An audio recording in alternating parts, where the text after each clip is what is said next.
Assalamualaikum warahmatullahi wabarakatuh. Kenapa kita sebagai pendukung Anies Baswedan melihat sekarang ini drama Korea antara Budi Ari, Judol, kemudian dengan PDIP? Nampak di sini mereka memang drama Korea. Tapi untuk apa? Sangat sederhana kawan-kawan, supaya kita jangan dikibuli, supaya kita jangan dibodohi, supaya kita jangan digiring opini kita. Maksudnya apa ini? Maksudnya sangat sederhana. Kemarin itu Pramono diusulkan oleh PDIP menggantikan Anies Baswedan. Narasinya mengatakan akan melawan Mulyono. Faktanya Pramono itu adalah orang terdekat Jokowi selama 10 tahun. Di mana letak melawan Mulyono? Mau menghabisi Mulyono dengan mengusung Pramono menjadi gubernur Jakarta oleh PDIP, katanya mau menghabisi Mulyono. Nyata-nyata itu adalah orang yang betul-betul diusung oleh Jokowi. Tapi kalau saya boleh harus cerita, sebenarnya orang yang pertama kali meminta saya untuk jadi calon gubernur adalah Pak Jokowi. Saya menjadi Padahal kan sebelumnya Anies Baswedan yang digadang-gadang oleh elit PDIP untuk calon gubernur Jakarta. Coba kawan bayangkan, seandainya bukan Anies Baswedan yang dicalonkan oleh PDIP, misalnya Ahok, nggak mungkin digantikan oleh Pramono yang calonnya Jokowi. Jadi narasi untuk melawan Mulyono itu oleh PDIP itu hanya omong-omong, itu hanya drama Korea. Gunanya itu untuk apa? Untuk membawa anak abah mendukung mereka. Tapi memang Anies Baswedan kemudian mendukung Pramono, alasannya Pramono lah yang akan memperbaiki, yang akan mengembalikan Kampung Bayam, warga Kampung Bayam yang sudah dizolimi oleh PJ Heru. Titik, itu saja alasan Anies Baswedan. Anies tahu dia dikhianati dan itu terjadi cuma drama-drama Korea saja antara PDIP dengan Mulyono. Apakah memang ya dengan mudah orang bisa melihat ya karena Bu Meganya tidak mau Anies Baswedan karena tidak punya KTA, Mas Anies? Saya tidak tahu apa yang sesungguhnya menjadi sebab, ya. Tapi apapun keputusannya saya hormati. Saya tidak mau berspekulasi. Saya hanya bisa menyampaikan apa yang saya rasakan, apa yang saya alami. Dan yang saya alami tidak pernah ada percakapan itu. Tidak pernah. Nah, kita pelajari kasus Judol dari Budi Ari ini agar kita mengerti. Mengertinya apa? Bahwa ini cuma drama Korea dari segi politik. Lah. Kenapa saya katakan ini drama Korea saja? Padahal ini terdeteksi sama saya. Prabowo memberikan jalan kepada PDIP untuk menghabisi Mulyono. Tapi sepertinya PDIP tidak tanggap dalam hal ini. Tidak tanggapnya kenapa? Prabowo sepertinya sudah memberikan bola tanggung. Kalau kita pemain bola diberi operan yang sangat bagus untuk mencetak gol, ini sekarang diberi operan oleh Prabowo. Melalui apa? Melalui kejaksaan. Melalui apa? Melalui aparat hukum. Agar bisa menggolkan, agar bisa PDIP menghabisi Mulyono. Tapi PDIP sama sekali tak bergeming. Di dalamnya sekarang ini terjadi juga perang antar sesama PDIP, antar faksi-faksi di PDIP sendiri. Dan siap-siap PDIP bakal nyungsep dibikin oleh Projo, khususnya oleh Mulyono atau oleh Budi Ari. Bukan Budi Ari nantinya yang hancur. Ini kita berbicara masalah politik. Masalah politik. Dan ini berguna kepada kita, kepada pendukung Anies Baswedan, agar tidak mudah digiring opininya, tidak mudah ditipu dengan drama-drama Korea para elit-elit tersebut. Dalam hal kasus judi online ini, kita mulai dari mana? Kita mulai dari pernyataan dari Prabowo. Prabowo mengatakan bahwa dia sudah mengetahui ada aparat yang diancam karena mengungkap korupsi. Makanya Prabowo menjaga kejaksaan dengan TNI. Membongkar kasus-kasus korupsi dan tidak akan berhenti. Tidak, kita akan berhenti. Dan saya tahu ada penegak hukum yang diancam. Saya tahu, saya dapat laporan. Ada yang rumahnya didatangi. Ada yang mobilnya diikuti. Ada yang rumahnya difoto. Kita paham itu. Tapi saya hanya ingin sampaikan, kita tidak gentar. Saya tidak gentar.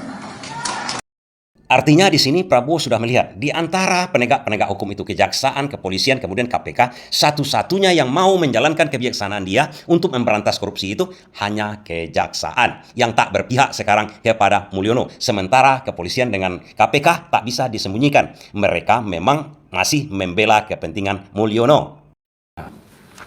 kantor Kejaksaan Agung itu dikepung oleh pasukan coklat atau Brimob, pasukan Brimob. Sampai saat ini belum ada penjelasan. Terkait pengepungan Kejaksaan Agung, dilakukan jujur aja, dilakukan oleh oknum Brimob. Menurut saya itu kebetulan saja, Pak. Dan kemudian ada berita yang di-framing. Makanya TNI disuruh menjaga Kejaksaan oleh Prabowo. Lantas apa hubungannya dengan kasus judi online yang sekarang ini? Yang Budi Ari sekarang ini diperkarakan oleh PDIP karena sudah membawa PDIP ke dalam ranah korupsi judi online tersebut. Dan sebenarnya kawan-kawan, kalaulah Budi Ari menyatakan dan sudah membawa nama-nama PDIP, bahkan ketua partainya katanya, partainya disebut oleh Budi Ari, itu artinya dengan tidak sengaja Budi Ari sudah mengakui bagian 50% itu memang ada untuk dia dan itu dibagi-bagi oleh anggota Budi Ari juga itu yang 2 orang itu adalah kader PDIP yang tersangkut sekarang ini, kasus judi online itu adalah kader PDIP rupanya. Anak buah yang diminta mengatur judi online itu kader PDIP, kader. Dakwa itu ya 2 diantaranya ya nggak perlu kita tutup-tutupi, di media sudah banyak, di media sosial dan media memang orang-orang itu ya kader ataupun anggota PDI Perjuangan. Nah itulah yang memang hari ini dan kemarin-kemarin mereka itu terdakwa dalam kasus judi online ini. Budi Ari sangat kecewa kepada mereka, dia merasa dikhianati. Memang ini temennya dulu ya, dari zaman PDP ini udah temennya, makanya diajak untuk ngebantu, tetapi ternyata mengkhianati, nusuk dari belakang. Itu yang membagi-bagi, dan kader itu tentu saja mengatakan kepada Budi Ari, ada bagian untuk PDIP. Nah, dan dalam hal ini, kalau Budi Ari sudah membawa nama PDIP, artinya Budi Ari sudah mengakui memang ada bagian dia. Namun kenapa saya mengatakan ini adalah bola tanggung, operan yang bagus diberikan oleh Prabowo kepada PDIP untuk menghabisi Mulyono.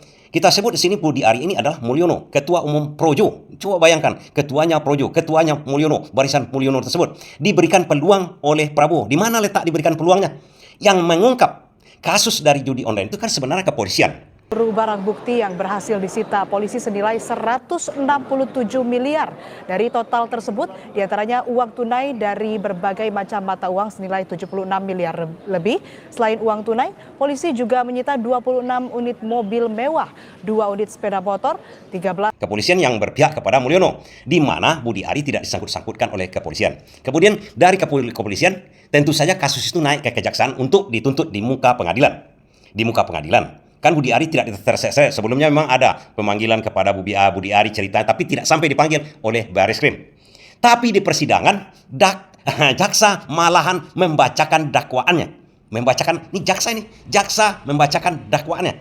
Bahwa Budi Ari menerima 50% menurut pengakuan terdakwa, yang anak buah dari Budi Ari. Yang itu adalah Budi Ari yang merekrutnya kan. Tapi kebetulan itu adalah kader PDIP.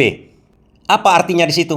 Kepolisian tak berani membawa Budi Ari itu, menjerat Budi Ari masalah judi online. Tapi kalau sudah sampai di kejaksaan, kan penuntutan, jaksa membuka terus terang. Terus terang kenapa? Dia sangkutkan Budi Ari di situ. Nanti kalau perkara ini ingkrah, ternyata Budi Ari dengan fakta persidangan terbukti menerima bagian tersebut di pengadilan, kemudian divonislah terdakwa yang berapa orang ini, Budi Ari bisa dibawa, atau secara sederhana Budi Ari bisa jadi tersangka. Lantas di mana bola tanggung yang diberikan Prabowo, peluang yang diberikan Prabowo kepada PDIP untuk menghabisi si Mulyono ini? Jelas di sini jaksa itu yang dipercaya Prabowo. Makanya Prabowo mengawal kejaksaan di pihak Prabowo, karena ternyata Prabowo tak berani juga menghabisi Mulyono. Karena polisi tidak membangkitkan perkara ini, tidak membuka perkara ini, tidak menyangkutkan perkara ini kepada Budi Ari, jaksa malahan menyangkutkan dan membuka terus terang di pengadilan. Artinya jaksa sudah membuka peluang kepada PDIP. Apa maksudnya? Begini kawan-kawan, kalau sudah perkara seperti ini, ada keterlibatan, ada perkara yang besar, tujuan dari Prabowo sebagai entitas politik yang ada Gerindra juga, dan PDIP sebagai penguasa parlemen, pemenang pileg, sebagai ketua DPR-nya Puan Maharani. Kenapa ini tidak dibuatkan pansusnya di DPR? Dan nyata-nyata sekarang Budi Ari menyangkutkan dengan PDIP. Malah dengan konten-konten dia menyatakan PDIP terlibat di sini. Seharusnya Puan Maharani sebagai ketua DPR sekarang bisa membawa kasus ini ke arah politik. Ke arah politiknya bagaimana? Membuat pansus di DPR agar masalah ini diselesaikan dengan masalah politik. Ini maksudnya. Dan begitu PDIP sudah mengelontorkan masalah ini menjadi pansus ataupun hak angket segala macamnya, Budi Ari tak bisa mengelak lagi. Dan barisan Prabowo yakin saya akan mendukung PDIP dalam hal ini untuk menghabisi Mulyono. Karena memang Gerindra ataupun barisan Prabowo ini seakan-akan sekarang kan tidak berkutik di bawah Mulyono yang menguasai juga kepolisian, yang menguasai KPK. KPK kan sekarang mentersangkakan Hasto. Kata PDIP ini adalah perkara politik. Nah, bawa juga masalah ini ke ranah politik. Itu maksud dari barisan Prabowo, agar bisa kita bertempur di perpolitikan. Namun apa yang terjadi?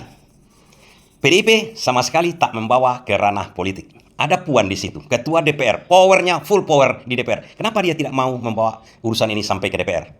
Kenapa cuma melaporkan ke Bareskrim? Yang nyata-nyata Bareskrim kemarin-kemarin itu tak mau mengangkat Budi Ari ini, tak mau menjerat Budi Ari ini. Ini salah langkah dari PDIP. Kalau ucapan dari Budi Ari ini terbukti, artinya terbukti dia menjerat, membawa nama PDIP, membawa nama kader-kader PDIP. Artinya dia akan mengakui memang itu kejadiannya, memang ada korupsi di situ, memang ada tindak kriminal di situ yang juga menyangkut kader PDIP. Yang kata kader PDIP ini menyangkut ke ketua partainya, mungkin menyangkut kepada PDIP. Tapi anehnya PDIP malahan melaporkan ke Bareskrim. Bareskrim tak akan mau menjerat Budi Ari. Apa artinya? Ini hanya kamuflase saja. Kamuflase. Sama juga kejadiannya nanti dengan Pramono diajukan oleh PDIP untuk menjegal Anies Baswedan. Kasusnya akan berhenti begitu saja.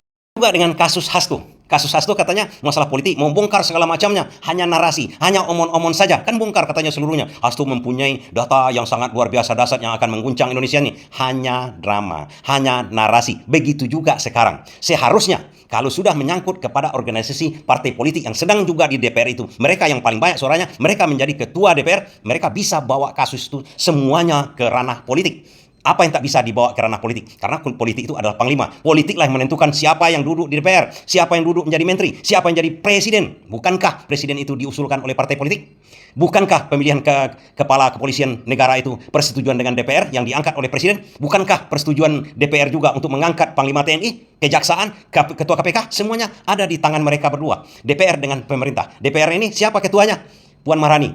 Kemudian pemerintah siapa ketuanya? Prabowo. Namun peluang yang diberikan Prabowo ini hancur di tangan Puan Maharani. Kenapa? Kita baca lagi kondisinya di dalam PDI sendiri. Dalam PDIP kita lihat ada dua faksi. Satu faksinya Megawati yang berbenturan dengan Puan Maharani. Puan Maharani ini di pihak Mulyono. Berarti barisan besar Puan Maharani, kemudian barisan besar dari PDIP yang di bawah Megawati, ini barisan lain yang memang betul-betul mau mengganyang Mulyono. Tapi Puan Maharani menghalangi itu. Kenapa kita lihat menghalangi hal itu? Kalaulah memang hal itu terjadi sebenarnya, kalau Mega mau melawan Mulyono dihambat oleh anaknya, Puan Maharani seharusnya Mega turun tangan untuk mengambil, menurunkan, ataupun menarik Puan Maharani jadi ketua DPR. Naikkan orang-orang yang betul melawan Mulyono di situ. Siapa yang melawan Mulyono yang betul-betul yang nampak? Ada aktivis 98, Adian Napitupulu dengan barisannya. Kalau dia dijadikan ketua DPR, memang betul-betulnya nanti apa yang dikatakan oleh PDIP mau melawan Mulyono itu akan terjadi. Tapi sekarang rupanya tidak. Puan Maharani bukan Megawati. Bahkan mungkin saja Puan Maharani ingin Megawati lengser dari ketua umum. Mungkin dia mau naik, dia akan bersekutu betul dengan Mulyono. Melawan Prabowo malahan jadinya kalau dalam hal ini. Dan cara berpikir Puan atau faksi Puan berbeda dengan Megawati ini akan membuat PDIP nyungsep. Akan terus dihabisi oleh Mulyono. Mulyono selama ini kita tahu, bukannya dia mau membesarkan partai karena dia sudah dijadikan kader durhaka, dia akan siap-siap menghabisi dan terus-menerus akan menghabisi PDIP dari bahkan bisa jadi akan melenyapkan PDIP seperti P3.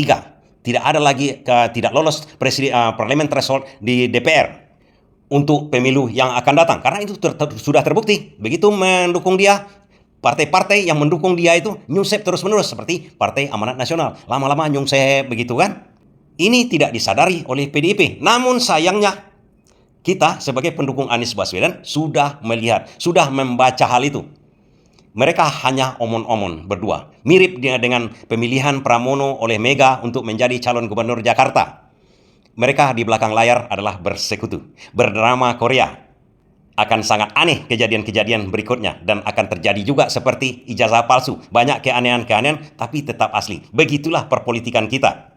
Terakhir kesimpulan kita, dengan membaca hal itu, kita sebagai pendukung Anies Baswedan tetap mengokohkan pilihan kita kepada orang yang punya integritas. Kalau dia katakan A, diperbuatnya A. Tidak seperti yang drama Korea yang terjadi sekarang. Tak ada ceritanya itu. Itu hanya drama Korea. Sudah tapi belum. Berkata iya tapi tidak. Dua-duanya. Karena mereka memang bersekutu selama 10 tahun. Belakangan saja yang ada faksi sedikit di PDIP yang tak setuju dengan yang mau menghabisi Mulyono. Tapi sebetulnya bagian besar adalah bagian dari Mulyono saja. Dan kita jangan terkejut nantinya. Jangan terkejut kalau kita sudah baca seperti ini. Begitu nanti Mulyono naik lagi 2029, apakah melalui Gibran, PDIP akan bersatu dengan Mulyono nantinya. Kalau keadaannya seperti sekarang. Kita harus membaca, dan Prabowo membaca hal itu juga. Bukankah Prabowo mempunyai big data sekarang tentang omon-omonnya PDIP? Dan ini sudah dicoba oleh Prabowo sekarang ini. Dicoba bagaimana? Nih, ku kasih bola tanggung, tapi kalian tidak manfaatkan. Ya habislah kalian. Nanti Prabowo pun menghabisi PDIP. Karena dia tidak punya jasa apa-apa kepada Prabowo. Berbeda dengan Mulyono. Mulyono menghabisi PDIP. Sekarang kalau tidak dimanfaatkan oleh PDIP, bola tanggung diberikan oleh Prabowo. Prabowo pun akan menghabisi PDIP. Itu yang harus kita baca. Itu yang harus kita mengerti. Agar apa? Agar kita sebagai pendukung Anies Baswedan bisa mengambil sikap untuk masa yang akan datang. Terima kasih.